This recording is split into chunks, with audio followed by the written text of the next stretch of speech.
आज का टॉपिक है संधि। आज हम संधि के बारे में जानकारी प्राप्त करेंगे। संधि का परिभाषा है, संधि शब्द का अर्थ है मेल यानी मिलना। दूसरा अर्थ है दो वर्णों या अक्षरों के मेल से यानी मिलने से होने वाले विकार को संधि कहते हैं। और एक अर्थ है जब दो वर्ण आपस में अर्थ है एक दूसरे से जुड़ते हैं तो एक नया रूप ग्रहण करते हैं। वर्ण मेल की इस प्रक्रिया को संधि कहा जाता है। उदाहरण, धर्म प्लस अधिकारी इक्वल धर्माधिकारी। यहाँ पे धर्म का अंतिम अक्षर क्या है? आ है। अधिकारी का पहला अक्षर आ इक्वल दीर्घाक्षर आ। ये आ इस का के अंदर मिलकर तो यहाँ संधि शब्द बना हुआ है। दूसरा उदाहरण है शिव प्लस आलय शिवालय। शिव का अंतिम अक्षर आ, आलय का शुरू का अक्षर आ इक्वल दीर्घाक्षर आ, शिवालय। अब संधि के प्रकार के बारे में जानेंगे। संधि में तीन भेद हैं। पहला है स्वर संधि, दूसरा व्यंजन संधि, तीसरा विसर्ग संधि। स्वर संधि। स्वर संधि का अर्थ है जब दो स्वर आपस में यानी एक दूसरे से मिलकर एक नया रूप धारण करते हैं तब उसे स्वर संधि कहते हैं।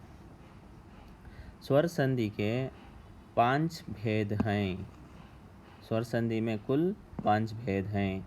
उसमें पहला संधि है दीर्घ संधि, दूसरा भेद है गुण संधि, तीसरा संधि है रुद्धि संधि, चौथी संधि है एण्ड संधि, पांचवी और अंतिम है स्वर संधि की आयादी संधि। ये हैं स्वर संधि के 5 भेद। पहला दीर्घ संधि, दूसरा गुण, तीसरा रुद्धि, चौथा एण्ड, पांचवा आयादी।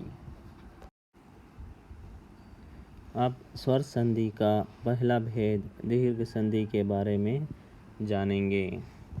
पहला संधि है दीर्घ संधि।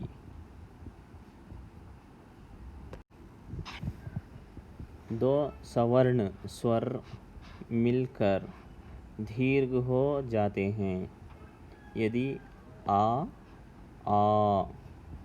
ई, ऊ और रू के बाद वे ही ह्रस्व या दीर्घ स्वर आए तो दोनों मिलकर क्रमशः आ, ई, ऊ और रू हो जाते हैं। दोबारा दीर्घ संधि का अर्थ सुनिए। दो सवर्ण स्वर मिलकर दीर्घ हो जाते हैं यदि आ, ई, ऊ और रू के बाद वे ही ह्रस्व या दीर्घ स्वर आएं तो दोनों मिलकर क्रमशः आ, ई, ऊ और रू हो जाते हैं। उदाहरण, समान प्लस अधिकार समानाधिकार। तो इस समान में अंतिम अक्षर आ, समान का अंतिम अक्षर आ प्लस अधिकारी का प्रारंभ का अक्षर आ। ये दोनों अक्षर हमें यहाँ देखने को मिलते हैं। समान का ना के अंदर आ मिला है तो समान का अंतिम अक्षर आ है, अधिकारी का पहला अक्षर आ, इक्वल क्या हुआ, दीर्घाक्षर आ आया। तो समान प्लस अधिकार समानाधिकार। तो इस संधि शब्द में ये दीर्घाक्षर आ ना के अंदर मिला हुआ है। तो हमें यहाँ थोड़ा ध्यान देने की आवश्यकता है। ये दीर्घाक्षर आ ना के दीर्घाक्षर यानी ना के अंदर दीर्घाक्षर आ मिलकर समानाधिकार हुआ है। तो इसके ऊपर बताया गया दो सवर्ण स्वर मिलकर दीर्घ हो जाते हैं। आ प्लस आ ये एक ही जाति के अक्षर हैं। तो ये दोनों मिलने के बाद क्या हुआ, दीर्घाक्षर आ यानी दीर्घ बना। ये दोनों अक्षर का दीर्घाक्षर आ। तो ये दीर्घ संधि का उदाहरण समानाधिकार। दूसरा उदाहरण है धर्म प्लस आत्मा। तो इक्वल धर्मात्मा। धर्म का अंतिम अक्षर आ, धर्म का अंतिम अक्षर क्या है, आ, प्लस आत्मा का शुरू का अक्षर क्या है, आ। आत्मा का शुरू का अक्षर आ प्लस आ दोनों मिलने से क्या हुआ, ये दीर्घाक्षर आ। तो धर्म प्लस आत्मा धर्मात्मा, ये दीर्घ संधि का उदाहरण यहाँ पे बताया गया है। ऊपर दो सवर्ण, सवर्ण मतलब एक ही जाति के दो अक्षर मिलने से जो संधि बनती है वह दीर्घ संधि हो जाती है। तो तीसरा उदाहरण है विद्या प्लस अर्थी, विद्यार्थी। विद्या के अंदर का अंतिम अक्षर क्या है, आ, प्लस अर्थी का पहला अक्षर आ। तो ये दोनों मिलने से क्या हुआ, दीर्घाक्षर आ। तो ये दीर्घाक्षर आ का परिवर्तन हम विद्यार्थी में देख सकते हैं। विद्यार्थी, ये या के अंदर दीर्घाक्षर आ जमा हुआ है, मिला हुआ है। तो ये विद्यार्थी दीर्घ संधि का उदाहरण है।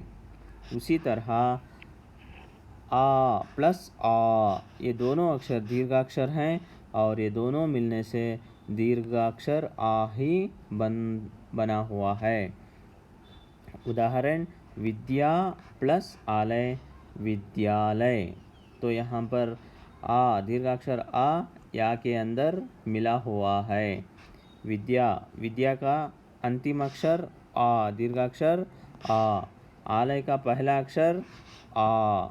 अब ये क्या हुआ, नया अक्षर, ये नया जो अक्षर है ये या के अंदर मिला हुआ है। तो इस तरह समानाधिकार, धर्मात्मा, विद्यार्थी, विद्यालय, ये आ यानी आ ये सवर्ण यानी एक ही जाति के दो अक्षर ह्रस्व हो या दीर्घ हो, दोनों अक्षर मिलने से जो संधि बना हुआ है वह दीर्घ संधि का उदाहरण है। उसी तरह कवि प्लस इंद्र, कवींद्र। कवि का अंतिम अक्षर ई, इंद्र का पहला अक्षर ई, ये दोनों ह्रस्व हैं। ये दोनों मिलने के बाद कवींद्र शब्द में ई दीर्घाक्षर बना हुआ है। कवींद्र में ई दीर्घाक्षर, कवींद्र, ये दीर्घ संधि के उदाहरण है। अगला उदाहरण है गिरी प्लस ईशा, गिरीशा। गिरी प्लस ईशा, गिरीशा। गिरी का अंतिम अक्षर ई, ईशा का पहला अक्षर ई प्लस ई दोनों का परिवर्तन क्या हुआ, दीर्घाक्षर ई। तो ये दीर्घाक्षर ई रा के अंदर ई की मात्रा के रूप में मिला हुआ है। तो गिरीशा, गिरीश यानी ये दीर्घ संधि का अन्य उदाहरण है। उसी तरह मही प्लस इंद्र, महींद्र। मही का अंतिम अक्षर ई, दीर्घाक्षर ई, और इंद्र का अंतिम अक्षर ई। ये दोनों के मेल से दीर्घाक्षर ई बना हुआ है, तो उसका परिवर्तन हम महींद्र में देख सकते हैं। तो ये दीर्घ संधि का उदाहरण हुआ।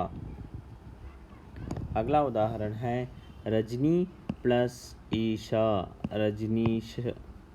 रजनी प्लस ईशा, रजनीश। तो रजनी का अंतिम अक्षर दीर्घाक्षर ई और ईशा का पहला अक्षर है ई।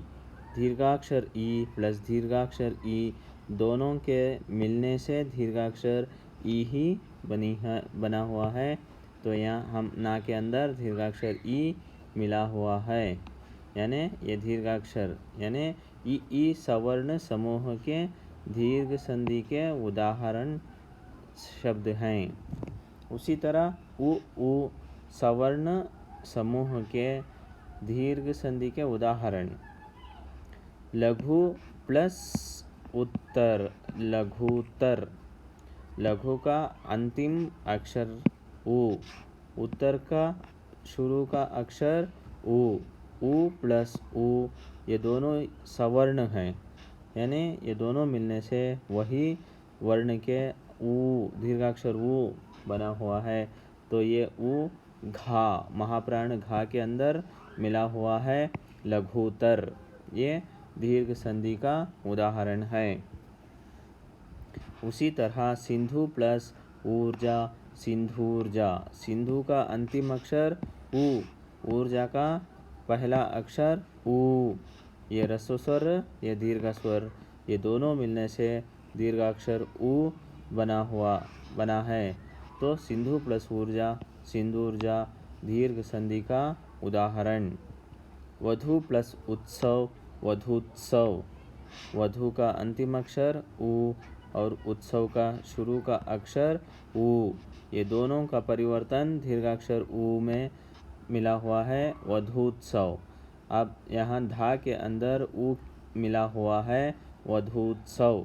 तो ये दीर्घ संधि का उदाहरण। उसी तरह भू प्लस ऊर्जा, भूर्जा। भू का अंतिम अक्षर उ, ये कैसा बना? तो हम जहाँ पे 12 खड़ी लिखते हैं भ प्लस उ, भू प्लस ये ऊर्जा का अंतिम अक्षर उ, भूर्जा। ये दीर्घ संधि का उदाहरण है। उसी तरह पितृ प्लस ऋण, पितृन। पितृ का अंतिम अक्षर रु और ऋण का शुरू का अक्षर रु, ये दोनों मिलने से रु ही बनता है, पितृन।